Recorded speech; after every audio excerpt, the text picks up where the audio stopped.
Alors, au niveau de la boulimie, donc on retient également ce sexe ratio différent de 9 femmes sur 10.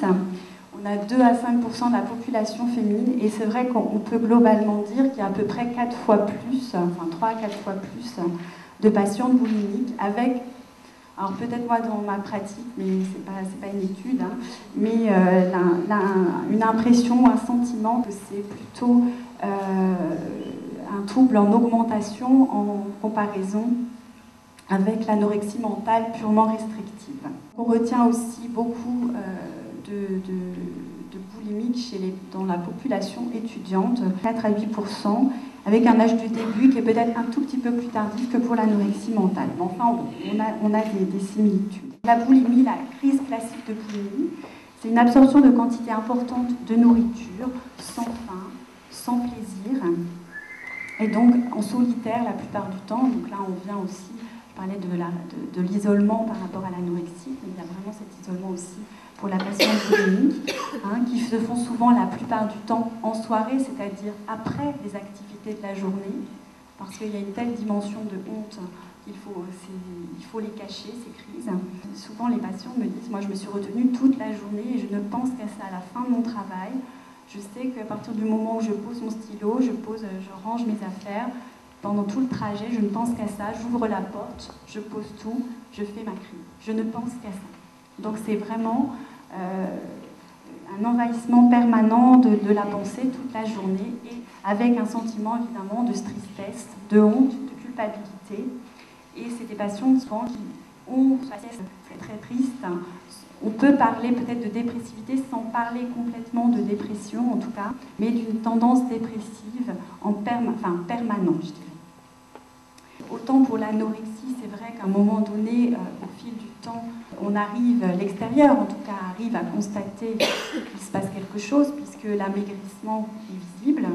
Autant chez la boulimique, on emploie des stratèges de contrôle de poids qui sont souvent en lien avec les vomissements, prise d'aliments en quantité excessive, et pour éviter justement une répercussion sur le plan corporel, eh bien, il y a des vomissements, souvent immédiats, mais qui peuvent être progressivement, avec malheureusement leur habitude, progressivement peuvent se faire des fois 1 heure, voire 2 heures après, et sans forcément avoir beaucoup d'efforts à faire. C'est terrible, quand elles racontent un petit peu ce qu'elles vivent au quotidien, c'est vraiment l'enfer, avec ces vomissements permanents qui les ont, avec des régurgitations même, ce qu'on appelle le méricisme, c'est-à-dire cette tendance à remâcher les aliments parce que ça remonte presque tout seul au bout d'un moment.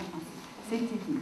Sur l'extérieur, il n'y a pas beaucoup de signes, à part peut-être l'isolement, peut-être le fait de s'apercevoir qu'à un moment donné, c'est des patients qui soit s'alimentent plus vraiment en lien, en communauté, soit refusent un petit peu tout ce qui est pour se protéger d'une crise boulimique en public, refusent carrément, sont dans une restriction la journée pour pouvoir mieux s'adonner aux crises en soirée. En tout cas, ce qui est constaté, c'est que le diagnostic est beaucoup plus tardif pour la boulimie. Au niveau des caractéristiques finalement mentales, qu'on peut définir aussi pour la boulimie, c'est l'estime de soi, mais qui est vraiment purement exprimée là cette fois-ci. On peut parler d'une mauvaise estime de soi dans l'anorexie, mais qui est masquée par cette notion de maîtrise, qui peut donner une illusion dans un deuxième temps. Pour la boulimie, elle va l'exprimer. Ce sont des patients qui ont souvent une dimension aussi impulsive plus importante, et autant dans l'anorexie, je ne suis pas tout à fait d'accord avec ces notions de suicide à petit feu, etc., parce que c'est vrai qu'elles ont quand même un appétit de vivre, les anorexies.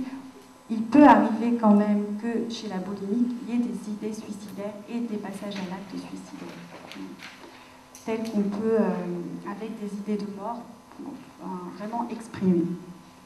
En parallèle avec ce qu'on a dit sur l'anorexie, c'est vrai qu'au niveau de la patiente boulimique, on retient aussi l'élargissement de ces conduites alimentaires aux conduites relationnelles et psychiques, avec là, chez la boulimique aussi, une avidité de la relation, mais dans une dimension un petit peu presque des fois, enfin, entre guillemets, superficielle, avec une peut-être boulimie de personnes. Mais ce qui est notable au bout d'un moment, c'est de voir à quel point il y a finalement des fois peu d'échanges. Hein.